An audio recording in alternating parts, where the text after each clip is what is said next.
ఆంధ్రప్రదేశ్ రాష్ట్రంలో రాష్ట్ర ఉప ముఖ్యమంత్రి, ఒక సినిమా నాయకుడు, ఒక పార్టీ అధినేత.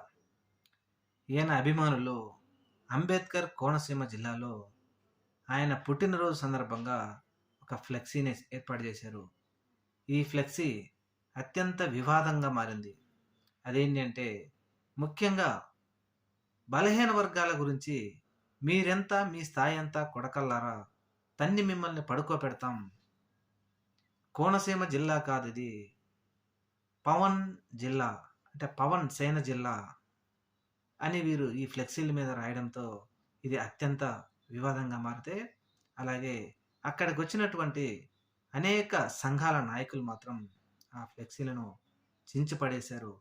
మరి వీళ్ళేమనుకుంటున్నారో తెలీదు గానీ, కోనసీమ జిల్లాలో మీరెంత మీ స్థాయి ఎంత కొడకల్లారా చంపి పడేస్తాం, తొక్కి పడేస్తాం, అది చేస్తాం, ఇది చేస్తాం అంటూ జనసేన పార్టీ నాయకులు, అభిమానులు లేకపోతే ఇది మరి ఎందుకు ఈ విధంగా రెచ్చిపోతా ఉన్నారో అర్థం కావడం లేదు.